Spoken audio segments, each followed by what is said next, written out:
bitches. So, this was a surprise purchase. The Willcox Tarot and Oracle. I saw this a while ago because this has been out for a while. It's an indie release, and I loved it. It was really like cool and edgy looking, absolutely gorgeous, stunning, amazing. But the first edition was like extremely luxe with a huge hardcover guidebook and gilded edges, and together with postage became too expensive. So I saw that there was a second edition coming out that was a lot, and I mean a lot more affordable. And I just went ahead and ordered it. And it was a pre-order, but it arrived really, really quickly. And it's different from the first edition. Basically, it's something that I would use more because I don't really like really oversized guidebooks and boxes and slipcases and shit like that. And this is all, the whole set basically put together in a nice, cute little rigid box with thumb taps. There's nothing on the back. This set isn't gilded either, but it's still on the most gorgeous linen cardstock, and also the backs have changed. The original back sort of looked more like this, sort of like the box cover design. Didn't have like the branding on it, but a similar design. Now the backs look like this, which, you know, is not necessarily something I like. However, you know, if it's 20,000 times cheaper than the actual version, I'll gladly purchase that. No problems with that at all. So it comes with the guidebook that has all the information that the big book has, I think, which is cute. Every card entry has, I haven't read it because I just got this in, so this isn't necessarily a review as much as a first impressions, but every card comes with mantras and reflections, and this is not a tarot in the sense of, ooh, a tarot with all the cards. No, this is, this has the major arcana. This has, the oracle cards, which are just random oracle cards. And then there's the zodiac cards. And I actually really like this idea. And I feel like there's a lot of indie artists out there that should probably do something like this rather than create a full tarot deck where we sort of find a lack in, because I don't know, maybe Mike Willcox is very like fluent in tarot, I don't even know. But very often I see these artists and they release full tarot decks with a highly original major arcana. They sort of do a deep dive into it and really let their intuition fly, and then we get a really beige minor arcana. So I'd rather have them create something interesting like this, sort of adding onto the minor arcana with extra oracle cards that we can then use very intuitively, and that, you know, resonate with the author and artist of the deck, rather than sort of a forced full tarot deck that feels kind of blah. What I kind of miss, and maybe this is in the big guidebook, I don't know. So if people out there that have the like super luxe, hyper expensive edition know this, can check this, and can chime in, let me know. However, what I am missing is there are some very interesting minor arcana depictions in here, and this is where I would like to, you know, note that those symbols aren't explained, which, you know, I don't mind that much, but it is kind of a shame. Sometimes he says right here, it is important to know that you don't need to concern yourself with the symbols in these artworks to do readings. Yeah. But then the concepts within the artwork are organized as such. Air is gold color, ambiguous. Earth is green. Water is blue. Fire is red. So that's interesting. Personal, working with the symbols as a personal meaning. Archetypes. So we do sort of get a disclaimer there, which I do like. But, you know, overall, I do really like that this comes as a whole package. Now, when I saw these backs online after I'd already ordered them, I was kind of disappointed. But they're actually really pretty. Let me show them to you up close. It's actually a very cute, intricate design. So I'm not mad at these new backs. It's on a gorgeous linen cardstock, which you can probably see in the reflection right here. The quality is really high. And I think I'll be zooming us in because I really want to get up close and personal with this as we flip through this together. So hopefully you guys won't get sick because I'm not going to edit this video at all. And I do want my stupid tarot reviewer embellishments here, so I'm going to adjust the frame just like every other annoying tarot tuber does. Look at my gorgeous abalone shell with the amethyst chunks in there. I mean, come on now. So let me place my box right here so I can put the cards that we've already looked at in, and let's appreciate this very Art Nouveau, Belle Epoque, sort of Jugendstil-ish sort of art style that Mike Willcox presents us with, and this very hunky fool. This definitely has the vibe of a modern classic. We get lots of gorgeous color work in here, lots of sacred geometry, lots of sensuality and sexuality, and I adore that. It's very much giving the tarot of Madame de Laura de la Haye vibes. I think they might actually work really well together, if I'm honest. It is an art style that I adore. I love this High Priestess, by the way. I'm not going to go into every single card, but this Empress is a little bit more basic, maybe. We're getting a little bit of, you know, once again, don't know how, I don't know how well-versed Mike Willcox is in the tarot world, you know, but it is all stunning. And the reason why I wanted to also get this deck is because I feel like in the tarot world, there is a chunk of people, also in the reviewer YouTube space, that very much gets off on these sort of hyper artsy decks that are kind of different. And why I kind of wanted to have this and actually work with it is to see if that would actually make a difference, because I'm always the one that screams tarot is tarot, but I kind of want to sort of feel it out and see if there is some more depth to this. So one of the things that I was kind of interested in reading about in the guidebook, but there's no info on it, is, for example, in this Emperor, which I love because it's highly untraditional, so that's cool. We see all these symbols right here in these little balls, all these letters, and I would like to know the significance of them, because sand, that says sand. Does it have any significance? That's what I want to know. This Hierophant is really cute. We sort of get this divine inspiration. And I'm very much getting Pamela Coleman-Smith artwork. This Lovers is not a favorite, but once again, the whole vibe, style is very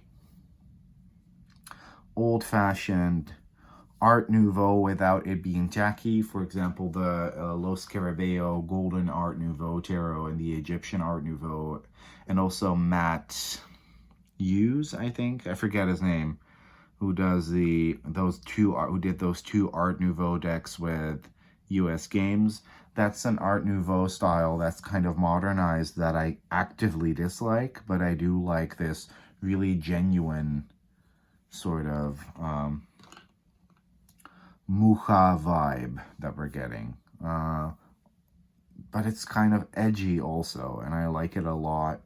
And, you know, there is a lot of symbolism in here that I do understand, but I would love to have known why that fish is there, for example. But I love this. It looks like a really old vintage deck that was restored, and I think it's fab.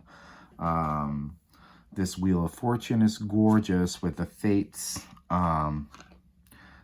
This one is, you know, once again, looks kind of basic, but so I'm not that, like, piqued by the actual design, but the whole color and composition is gorgeous. We're very much getting, I don't know that. Let me grab my Madame de Laura de la Haye deck if I can find it. It should be, is it this? Better be this. Because I just want to see, yes, it is this. Because I printed my own personal copy of it on linen. Yeah, so the Madame de Laura de la Haye is from 1897. So it's very much that vibe. Look at how gorgeous that looks. It is giving that Art Nouveau style, isn't it? Which is, you know, Madame de Laura de la Haye is also an old deck that has, you know, that is also sort of a minor arcana vibe. And look, the Hanged Man from that deck, which I do really, really, really dig. So it does kind of feel like an 1800s type of tarot deck, which is really, really, really cool. I love my Madame de Laura. Like, not a lot of people get it because it's, you know, only 22 cards, and people think it's a majors only, but it's not. And this is kind of similar, so I do like the similarities there. The linen cardstock on this is sublime. Death is basic but cute. We do get symbolism here as well, which I like. I love this Temperance. Yeah, like the devil is really, like, this is not my favorite either, but, you know, the whole, like, it's such a coherent style. Is it okay to just be excited by an art style? So I think sometimes it is. I love this tower too.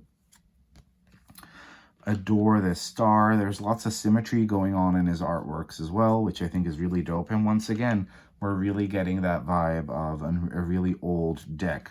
Loving this sun and this moon, that they're looking at each other, that it's the same people in the cards, but day and night, and it's just stunning. Didn't really like this Judgment card, but I loved this World card with the egg. You know, it's something different. And then we're headed into the Oracle cards, where I was like, because I purposefully didn't look at any flip-throughs of this. I mean, I think You Lucky Devil Tarot on Instagram has this and uses this a lot. So I had seen some on her page, but purposely didn't look at a whole lot of flip-throughs because I feel like that sometimes ruins the moment. Do you guys get that as well? Where you're like, you know, already kind of over a deck once you get it because you've already seen it 20,000 times because you've been watching too many flip-throughs in anticipation of receiving the packet. So the symbols that we're getting are actually like giving me sort of a Lenormand style symbol. Also, once again, from that 1800s era, old school symbols that are very like easy to be read intuitively. So we get the mountain, which I would read as obstacles, the garden, which I would read as, you know, you're flourishing, you're blooming.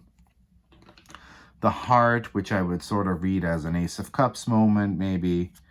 The tree, which I think there's lots of like really interesting, cool things here because we get that serpent, we get fire, we get sort of these warriors that are sort of hiding or maybe finding some repose underneath the tree, you know, sort of chilling out, maybe resting up, recuperating. We get the whole as above, so below. So there's lots to read into here. The lens, look at things from a different perspective.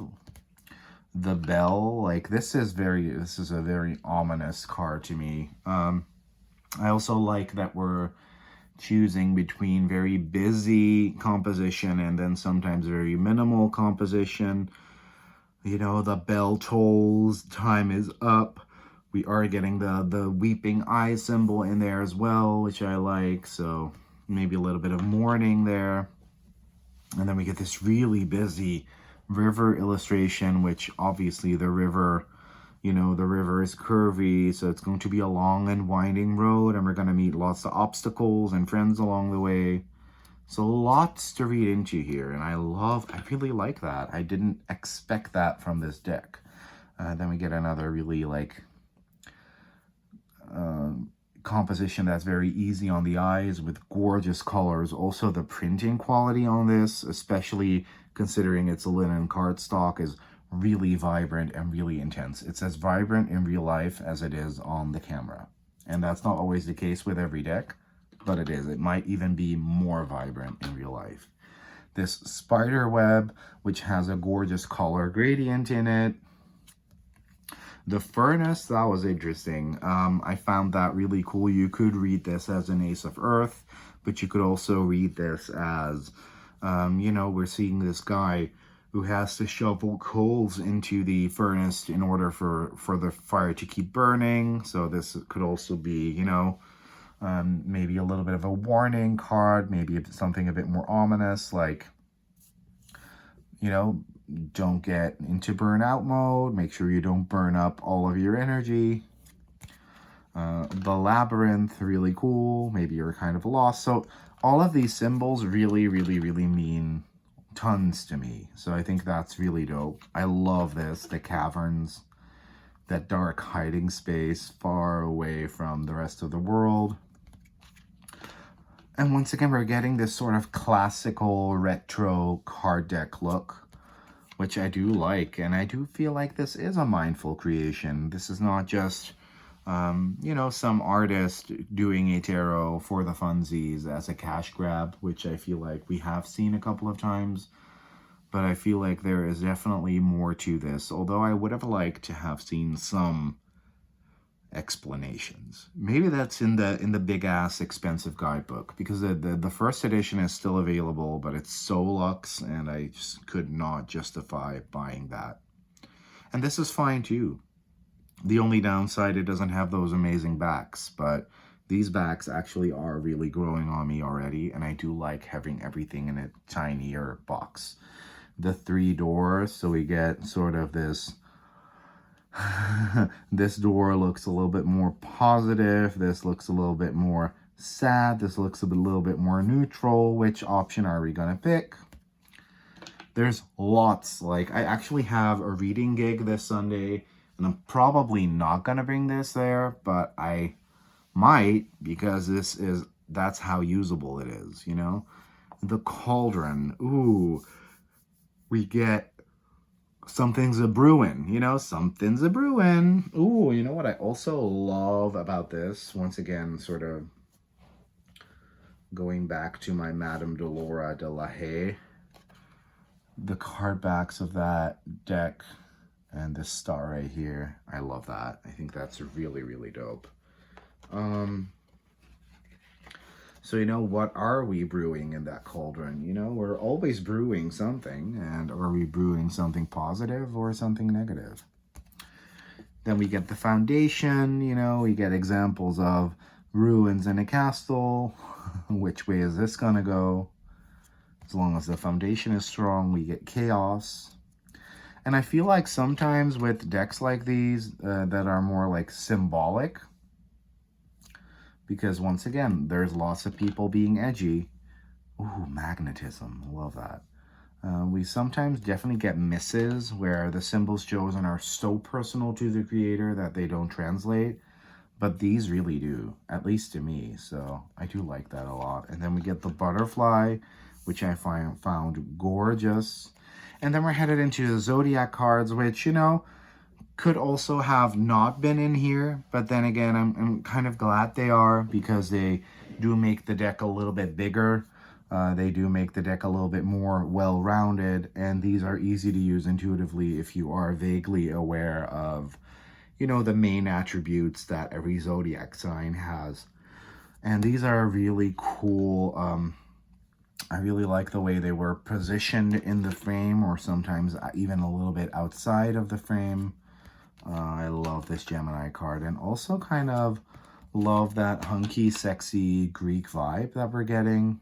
Yeah, I love that these are sort of slipping, where the other cards were all very symmetrical and very laid out. This sometimes, you know, goes out of frame or is slightly asymmetrically placed, and I really love that contrast. Like this one, for example. I sort of get a kick out of the fact that this image was cut off, so I think that's really dope. And also those stark blue backgrounds, that's just stunning. I love this Sag. Really, really cool. And this Capricorn as well. Overall, really, really, really good composition. The Aquarius is gorgeous, and the Pisces is stunning as well. And you know what we're going to do now, right? We're going to shuffle this for you. So you can get this off of Mike Willcox's website right now. If you go to his Instagram, we'll have a link in his bio, and it was very easy to order. And yeah, I don't know, I just really... lovely linen cardstock. Really good quality. This is gonna last a lifetime. This is not gonna warp. It's gorgeous green on there. The cards, like even the borders that we see here, aren't white, but they're cream, and it's just a very classy set. Now, is this the next coming of Christ? Is this going to be considered the next pagan otherworlds in the community? I don't know. What I do know is that I do find this better than Usi's latest offering, so there's that. And I do like that Mike Willcox tried to do something different, you know? He could have easily made a Rider-Waite-Smith clone and, you know, done the thing that a lot of artists do, where it's like, oh yeah, 3 of Wands is a man standing on a cliff with 3 wands looking at a ship that's drifting off in the distance. But he didn't. He did a major arcana, then he did the symbols that he wanted to be in there, and then he did the zodiac. And, you know, that's, you know, a great little artistic, esoteric interpretation of, you know, whatever it is he wanted to put into the world. And I do respect that a lot, actually. So let me riffle this one more time. I just have to, because riffle shuffling linen is so much fun. It's because of that little whistle.